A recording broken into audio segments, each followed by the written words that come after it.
Here, we are here today to talk about welfare that works. First of all, I just want to say, Mainers, we have heard you. We know that Maine's welfare system is broken, it's not working for taxpayers, and its successes at helping people get out of poverty are too few and far between. And the Welfare That Works proposal restores accountability, puts Mainers to work, and better prevents fraud and abuse. Mainers deserve a welfare system that takes reasonable steps to protect taxpayer dollars while helping people get back on their feet. So what does Welfare That Works look like? Welfare That Works restores accountability at the cash register through a ban on products that don't lift Mainers out of poverty. Welfare That Works reduces untraceable cash in the system while targeting benefits to things that families really need, like housing, so that fewer families ever face the threat of homelessness. Welfare That Works serves as an effective, strong ladder for families trying to get out of poverty through targeted bridges to stable work and independence. Welfare That Works fights for transparency and accountability in our welfare system so that the programs are effective at lifting people out of poverty. It also streamlines appropriate services so that people are getting back on their feet. We're headed in the wrong direction. If we keep going the way we are headed, more and more children are going to live in poverty. In the past 5 years, extreme poverty for kids has risen by 50%, and Maine deserves better. And we can do better. Maine has the tools it needs to do it right. And I just have to say that even the strongest families can sometimes fall on tough times. And Maine deserves an accountable welfare system that works for our state. And it's time to work together to get it done. And with that, I want to introduce Senator Alfond. Thank you, Speaker Eves. And as the Speaker said, Mainers, we hear you loud and clear. We know Mainers are tired of a welfare system that's broken. It isn't working for taxpayers. We're tired of seeing their generosity of Mainers abused.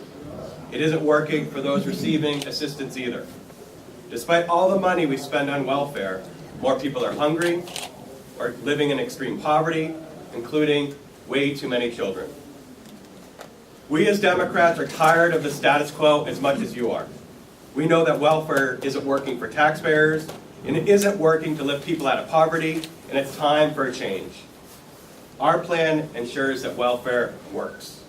Now, there's a lot in this plan, and we're proud of Senator Libby and Representative Gattin for leading on this issue. You'll all hear a lot more from them later today when the Health and Human Services Committee holds workshops on the two bills that make up this package. But I want to first take a couple minutes and talk about parts of this package that will improve the accountability and effectiveness of our welfare system. First, Welfare That Works means common sense safeguards to protect taxpayer dollars to prevent fraud and abuse. We've said it for years, Mainers. We have zero tolerance for fraud and abuse. Our plan bans the use of welfare cash to buy alcohol, tobacco, bail, lottery, adult entertainment, and other products that shouldn't be bought with taxpayer dollars. But instead of chasing people down who misuse their EBT cards after the fact, our plan creates accountability at the cash register. It implements a point-of-sale system that prevents the misuse of EBT cards in the first place. Just like SNAP benefits cannot be used to buy alcohol, we will ensure that if someone tries to swipe their EBT card to buy lottery tickets or beer, it simply won't work. Second, Welfare That Works lives up to its name. It takes work seriously. Mainers want to help people who are willing to help themselves. Our plan prioritizes jobs by requiring welfare recipients to work. or placing people in transitional jobs if they can't find work. These transitional jobs help employability by providing training and skill building so the Mainers can get off of welfare and into jobs and careers. Our plan also builds on the success of education and training programs to help Mainers get the skills they need to build their futures without welfare. Third, Welfare That Works takes $5 million, that's right, $5 million in cash out of the welfare system and replaces it with direct reimbursement to landlords. We know that the largest chunk of welfare benefits are used to pay rent. This is a good thing. Homelessness is a bad thing for individuals, our families, and bad for our state. But why are we passing out cash and hoping it's used correctly? By taking cash out of the equation, we are ensuring welfare is being used appropriately. Lastly, Welfare That Works will put Mainers in charge of ensuring our state's welfare system is fixed. Our plan creates a citizen oversight board to assess the state's successes or failures by alleviating poverty, hunger, and homelessness. Maine people are tired of hearing the governor, the commissioner, and the legislature go back and forth about welfare while people's lives and taxpayer money are at stake. Our plan empowers Maine citizens with the tools to be an effective and active part of the solution. Those are just some of the ways our plan gets welfare back on track for everyone, from taxpayers and for recipients. Welfare in our state is broken, but I'm confident that if we work together, we can ensure that Mainers who are going through a rough patch can get back on track. Thank you for coming, and we would be glad to answer questions. My first question would be, why now, with a little over a month left in the session? Why not a year ago, for example? So I mean, you all know that the committee is working on these bills. They have a couple of bills in front of the committee today. Why now? We have heard loud and clear, as Senator Alfond said, that the system is broken. I'm tired of hearing stories about kids going to bed hungry.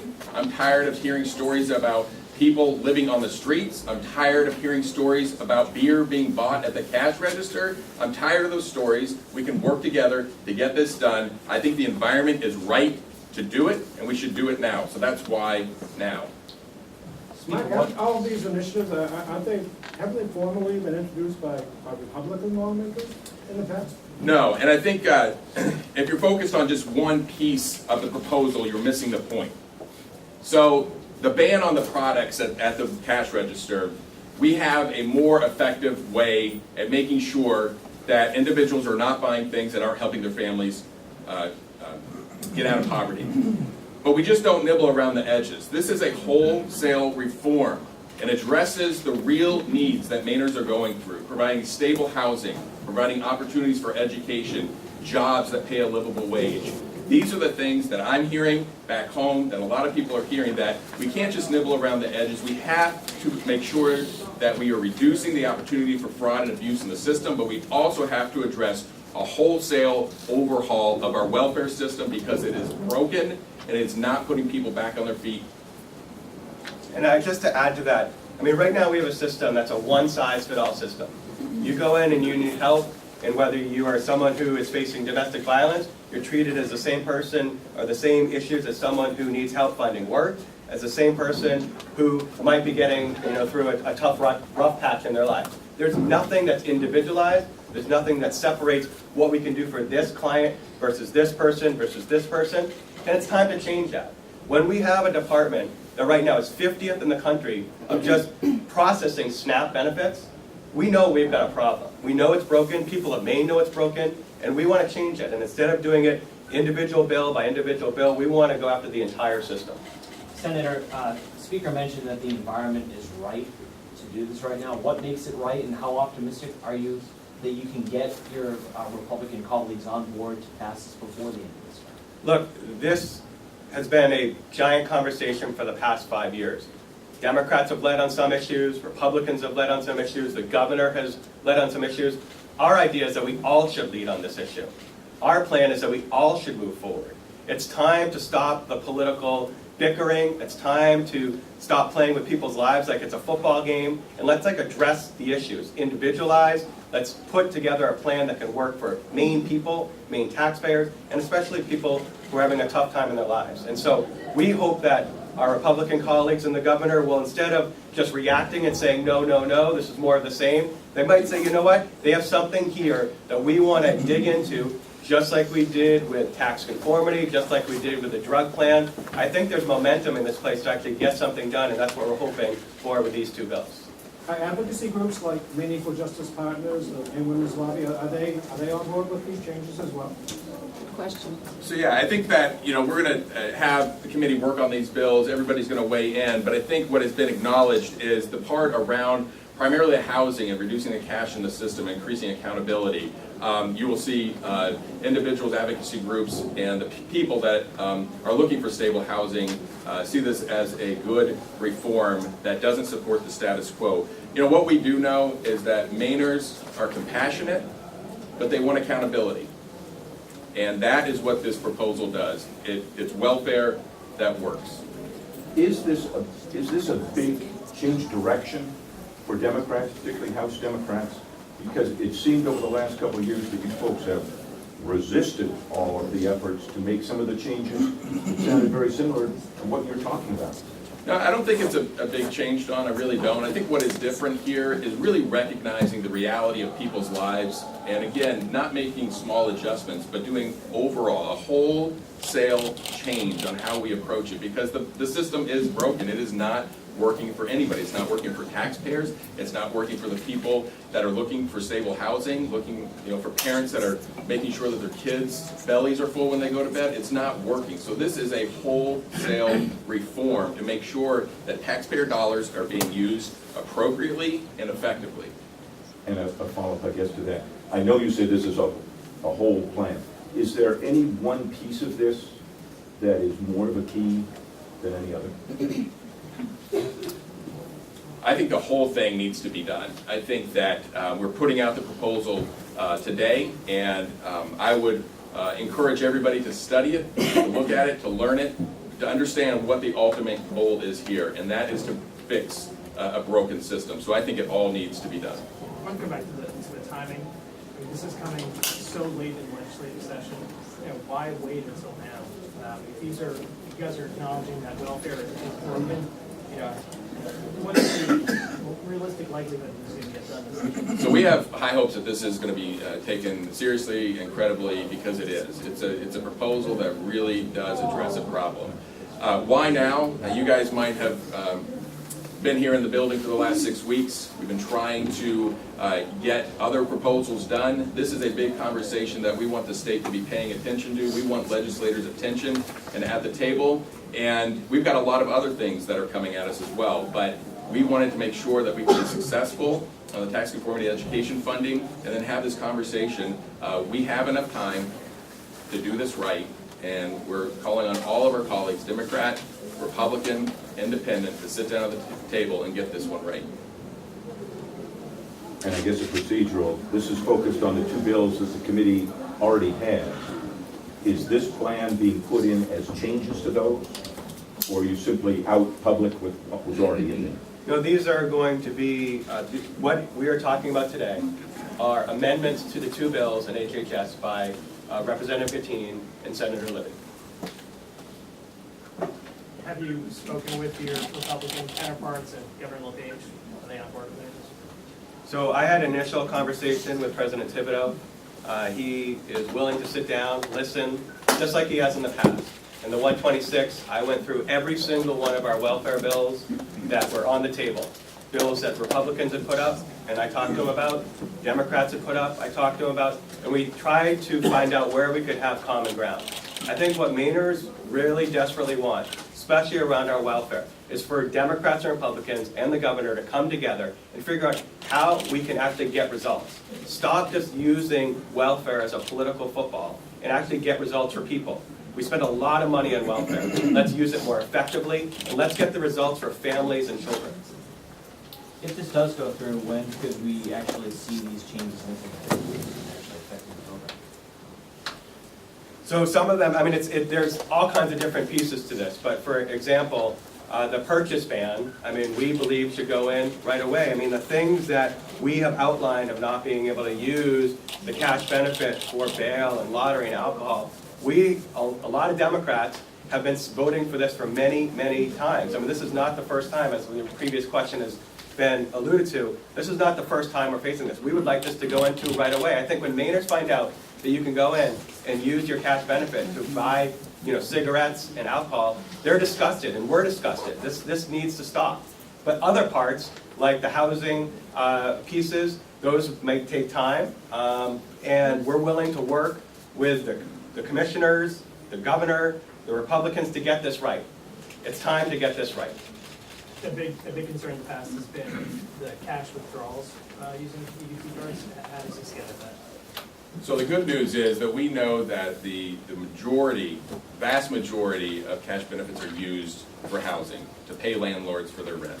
So what we do is we reduce by $5 million the amount of cash that is in the system to go directly to reimburse landlords. There's no reason why that hasn't happened before, and our goal is to reduce the amount of cash to provide stable housing for families and kids, and then for the piece of accountability at the cash register, we want to do things that can actually be enforced, that can actually happen. And I think when you talk to people on the street, in their homes, around the kitchen table, they want to be compassionate.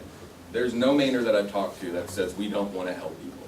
People want to help people, and that's the good thing about Maine. And this is Maine, and we have everything we need to solve this problem. But they want accountability. They want transparency. They want to know that people do have a pathway that they can provide for their families, that they have work that pays a livable wage. So I think it is a plan that I'm very excited to start sitting down with my Republican colleagues with and really start working out how can we get this done. We can't miss this opportunity. For the skeptics in the room that say we can't get this done, look at our track record. Look at last session. Look at the budget. Look at the tax relief that we were able to provide, property tax relief, more education funding. Look at this session with the drug bill that we came out of the gate and supported. Look at just yesterday with tax conformity, more education funding, the Land for Maine future bonds, being able to work through that. If we believe we can't do it, we can't. But I know that we can. We're serious about this. We hear Mainers. We understand that the system is broken, and we're here to fix it and make it more accountable and more effective. How's the rent reimbursement actually work? Say you take the $5 million out, how do the landlords get there? So we would be working with the Maine State Housing Authority, and they would directly pay the landlords. So direct, right from the authority? Yes, so right from the authority, right to the landlord. So you just take the abuse possibility right out of the system. So $5 million directly to the housing authority, and then they handle the landlords? Correct. It would be a reimbursement right to landlords. And does that represent the total amount that gets spent from EBT cards on housing? No, that's just a portion. That's just a portion. So is that like a pilot program for this, and you could go farther? Well, the fact of the matter is that the portion that we have the most ability to take out, we are. And yeah, let's see how successful we can be. I think this is going to be great because I think we're going to have better housing options. I think people are going to find more sustainable housing and more housing that works for them and their families. And if we can go deeper and broader, we will. See that $5 million is a portion of what's spent. Do you have any numbers on specifically how much is spent? Yeah, I don't know the total number, but we do know our goal is to reduce the amount of cash in the system, and this is a first step towards that. You're not interested in, as I've heard some Republicans, I think, talk about, eliminating the cash option completely. I mean, we have to live in reality as well. We have to reduce the possibility for fraud and abuse, and that's what this is putting us a path on, is to reduce the amount of cash in the system, more accountability at the cash register, and more stable housing for families and kids, more opportunities to get a job. That is what this proposal focuses on, and that's why it's called Welfare That Works. So guys, session's scheduled to begin in 5 minutes, so one more question maybe? No? Good? Thank you. Great, thank you guys.